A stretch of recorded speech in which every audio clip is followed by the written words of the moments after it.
What are the objectives?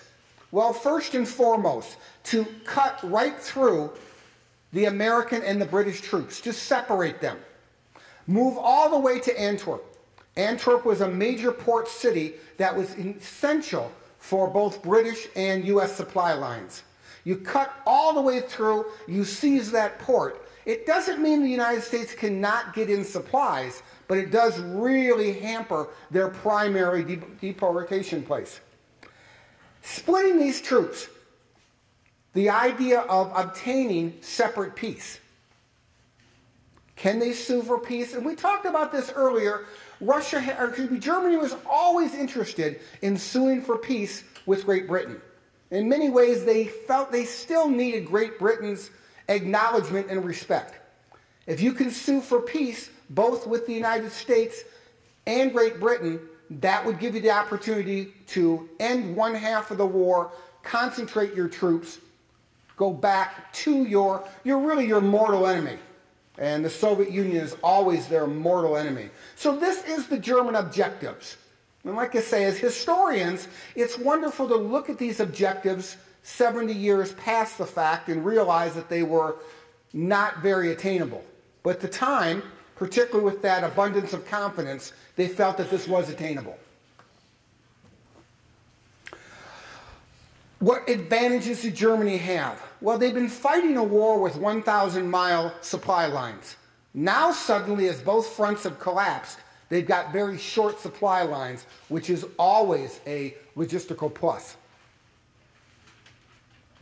Despite the heavy losses of forces, they had many forces at their disposal. They were not protecting the entire French coastline, the entire Atlantic wall. They'd withdrawn from that. So they had an ability to concentrate their forces. Adolf Hitler was very committed to the idea of blitzkrieg and surprise, and it worked well for him throughout the last 6-7 years. And so he felt that once again, this would be successful. When you read the journals and the historical material, you cannot underscore the belief in the superiority of the German fighting troops. Now, belief does not necessarily mean results, but they were totally committed to the idea that the German troops were superior. Operation Werewolf, and hopefully students, you got this in the book. Keegan illuminates on this ever so briefly, not nearly enough, I think, that for my liking, but the idea that many Germans are going to be dressed in American uniforms, speaking English, drop behind lines with the idea of disrupting, sabotage, etc. And so this was a successful. How many? We're talking a few hundred, not tens of thousands. But it was not going to be a game changer, so to speak. But this was a program, and that's where George alluded to those clickers last week. The idea of one way to identify an enemy. Another was different discussions primarily about baseball. If you didn't know baseball, you were not much of an American. So sabotage, I think, and trickery has always been a good part of war. When you look at the German military assets, he had approximately 200,000 plus troops to amass in a relatively small area. 1,000 tanks that were just, again, these were the Panzer tanks which were superior in 1938. By 1944, they've lost that advantage, but they're still formidable instruments. Knowing they had another 100,000 troops in reserve, this was the strategy. This is what led the German high command and Adolf Hitler to embark upon this great counterattack against the Allied forces. And it was an initial success. It started on December 16th. They would pierce about 60 miles inward. You're looking at about 60 miles inward, about 45-mile wide front, and it was very, very successful. It did catch the Allies off guard. It was a blitzkrieg, and the tanks were out and running. So there was a lot of reason to be optimistic here. And especially when you look around the rest of the German assets in this war, there wasn't much else to be optimistic about. But this was certainly, on December 16th, a very good day. And the newspapers would report as such, and we're starting to question this at home. Again, not a complete morale breakdown, but wait a minute.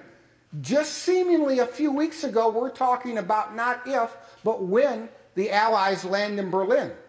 Now they're pushing back.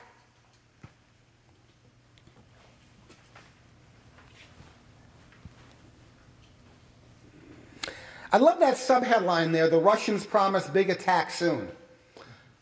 Again, you can look at very much the seeds of the Cold War with the U.S. promise of the Second Front, which was a promise that was certainly elongated for several years and probably much too late from Russia's point of view.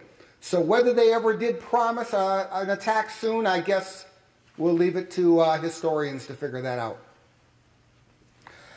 But we see the greatest surge here, and this was really, it was a significant movement. Were they ever close to Antwerp? Was there a possibility of cutting these two armies? No, not realistically, in hindsight. But since we do not have crystal balls or Ouija boards at the time, there was reason to be optimistic if you were German. One of the great side stories of this adventure is when General McAuliffe was surrounded. And Nazis sent word for him to surrender.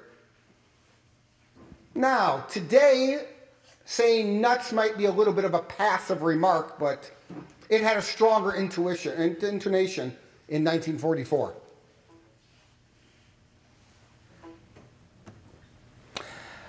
What were the limitations? What stopped Germany? Why were they not successful? Well, a big reason was fuel.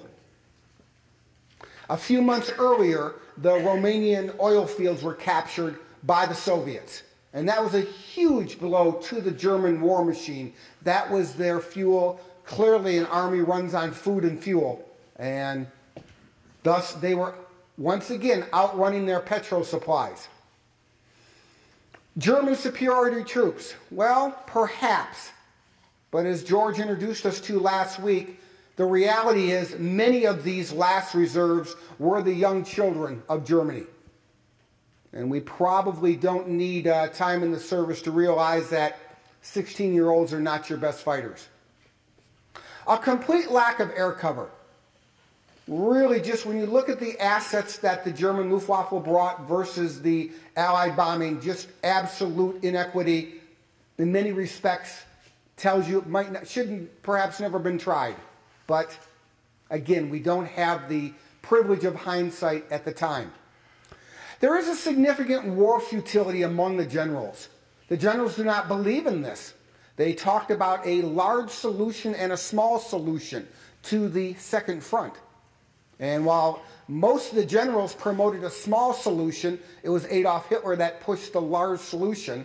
And clearly, the Führer won out as far as orders. An absolute inability to replace materials. By this time, the German war machine was virtually exhausted. You just could not replace the tanks, the artillery, the planes, and more importantly, the human losses.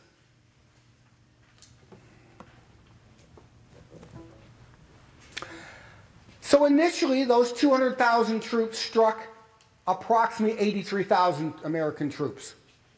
And those 1,000 tanks crawled over 242 tanks. So that's why the initial push was very successful. The first 3 days of this adventure was everything that Germany could hope for. But math would not be on their side. Within 7-8 days, 600,000 troops are rushed to the area. Remember, the German reserves are only about 100,000 troops.